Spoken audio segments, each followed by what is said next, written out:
Welcome to Naveena's slimming and cosmetic wire south kitchen. రోజు బయట తిని బోర్ కట్టేసింది కదా, ఎందుకండి ఊరికే బయట తినడం? సింపుల్గా వెరైటీ ఐటమ్స్ ఎలా వండుకోవాలో మా సౌత్ కిచెన్లో నేర్పిస్తున్నాం కదా. ఈరోజు కూడా రెండు సింపుల్గా వెరైటీ ఐటమ్స్ ఎలా చేయాలో నేర్పించడానికి ఆల్విన్ కాలనీలో ఉంటున్న అరుణ గారి ఇంటికి వచ్చాం. ఆవిడ మనకి ఏ వంటకాలు నేర్పించబోతున్నారో ఆవిడ్ని అడిగి తెలుసుకుందామా. నమస్తే అండి అరుణ గారు. నమస్తే అండి. ఎలా ఉన్నారు? బాగున్నామండి. సో ఈరోజు మా ప్రేక్షకులకి ఏ వంటకం నేర్పించబోతున్నారు? సకినాలండి. సకినాలు. సంక్రాంతికి మాత్రమే వింటాము సకినాలు అనే పేరు. అవునండి. సో ఈరోజు ఎందుకు మాకు సకినాలు నేర్పిస్తున్నారు? అందరికీ తెలియదు కదా, తినడానికి రుచిగా ఉంటది, చేయడానికి కూడా అందరికి రావు. అవి సంక్రాంతికి సకినాలు తినాలి చేయాలి అని మాత్రమే తెలుసు, కానీ ఎలా చేయాలి, ఎంత టేస్టీగా చేయాలి, ఏమేమి వాడతారో తెలియదండి. సో మా ప్రేక్షకులకి ఈరోజు అది ఎలా చేస్తారు, అది ఎంత టేస్టీగా ఉంటాయో నేర్పించబోతున్నారు. అవునండి. అంతేనా? Okay okay. దానికి కావాల్సిన పదార్థాలు చెప్తారా? చెప్తాను. సకినాలు కావలసిన పదార్థాలు: బియ్య పిండి, జీలకర్ర, తెల్ల నువ్వులు, నూనె, సాల్ట్. పిండి తడుపుకోవాలండి. తడుపుకోవడం అంటే మామూలుగా చపాతీ వాటర్ వేసి కలుపుకోవాలి.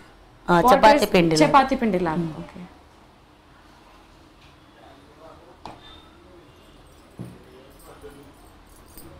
సకినాల పిండి అంటే ఫస్ట్ నానబెట్టి చేయాలండి ఇది పిండి? మళ్ళీ పచ్చిగా ఉంటుంది కదా పిండి పట్టిస్తే, డ్రైగా అయిపోతుంది తర్వాత? బియ్యం ఆరిపోతాయి కదండి. అవును. ఓకే. నానబెట్టాలి, తర్వాత డ్రై చేయాలి. అవునండి. చాలాసేపు డ్రై చేయాలా దాన్ని నానబెట్టిన తర్వాత? బియ్యం మొత్తం ఆరిపోవాలండి. సో కొంచెం కొంచెం పిండి తీసుకొని అలా కలుపుకోవాలి. అవునండి. ఎవరు నేర్పించారా, మీకు వచ్చా ఇది వంటకం? మాకు వచ్చాయండి. సకినాలైనా అన్ని పిండి వంటకాలు చేస్తుంటారా? అన్నీ వచ్చండి. అన్నీ వచ్చా? ఎక్కడ పుట్టారు? ఇక్కడే పుట్టామండి. హైదరాబాద్లో. హైదరాబాద్లో. ఓకే. మరి సకినాలు ఎక్కడ నేర్చుకున్నారు? మేమే ఓన్గా నేర్చుకున్నాము. ఓన్గా నేర్చుకున్నారు. మీకు ఎవరు నేర్పించలేదా? ఓకే. రావాలి అలాగే ట్రై చేసాము. రావాలని ట్రై చేస్తే వస్తుంది. వచ్చేసి. ఓకే. మీ మమ్మీ వాళ్ళు ఇక్కడే, అత్తగారు ఇక్కడేనా? ఇక్కడేనండి. ఎన్నాళ్ళు అయింది మీ పెళ్ళయి? 16 years అయింది.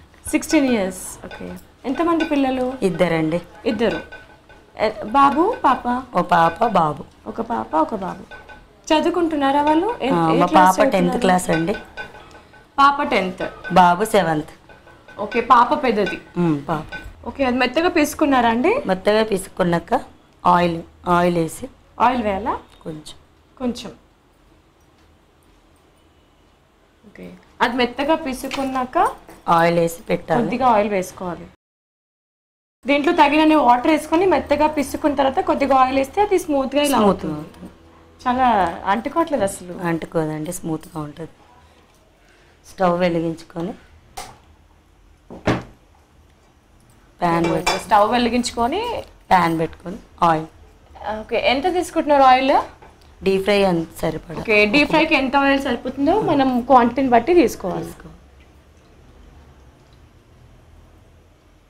ఆయిల్ వేడెక్కే వరకు ఇది పేపర్లు, టిష్యూ పేపర్స్ ఎందుకు? సకినాలు వేయడానికండి. ఒక ప్లేట్ తీసుకొని టిష్యూస్ వేసుకోవాలి దానిపైన. ప్లేట్ మీదైనా వస్తాయి. ఓకే. ఓకే. ఒక టిష్యూ పైన అయితే పర్ఫెక్ట్గా వస్తాయి. ఈజీగా వస్తాయి. టిష్యూస్ కాకుండా నేను మామూలుగా క్లాత్ పైన కూడా వేస్తారు కదా, కాటన్ క్లాత్ పైన వేస్తారండి. టిష్యూ అయితే ఈజీ ప్రాసెస్, ఈజీగా ఉంటుంది కదా. ఇలా తిప్పుతున్నారు, ఇంకా అది కూడా రౌండ్ ఇలా తిప్పాలి, ప్రెస్ చేయాలండి. పిండిని తిప్పాలి, ఇంకా దాన్ని రౌండ్ గా కూడా చేయాలి. కష్టం కదా నేర్చుకోవడం ఇది? అవునండి. ఇలా అంటే ఓకే, మళ్ళీ దాన్ని తిప్పుకుంటూ అంటే రౌండ్ గా రావాలి, తిప్పడం రావాలి, ప్రెస్ చేయడం. వావ్, చూడండి ఎంత బాగుంది. పిండిని తిప్పుతున్నారు, ఇంకా రౌండ్. ఇలా ఎన్ని లైన్స్ వస్తే అన్ని తీసుకోవచ్చండి. చాలా బాగుందండి ఇది. అందరికి షాప్ లో కొనుక్కొని తినడం తప్ప